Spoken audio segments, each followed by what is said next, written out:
काजी जादव जी का विचार बा? हम रौरा हाथ में आवे वाला नहीं खे। जाने हम बारूद हैं, बारूद।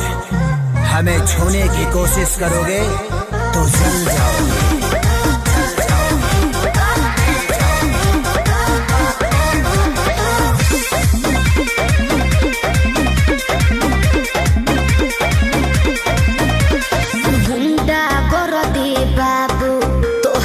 चले नहीं अच्छा मिली ना ऊंची झवा जौन तोहरा चाहे देवे के पड़ी।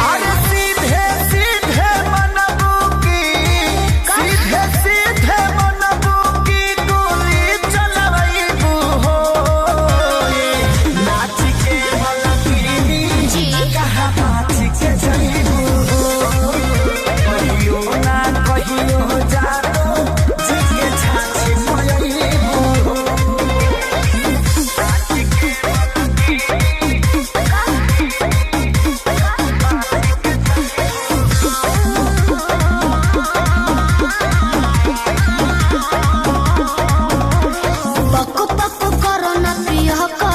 सब झहर जाई तो हर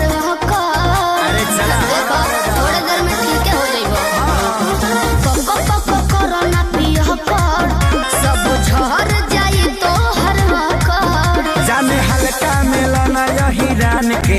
अच्छा आज रात भना चाहे तो है बांध के। आयो दादा ढेर मत फेंको। सुना हाथ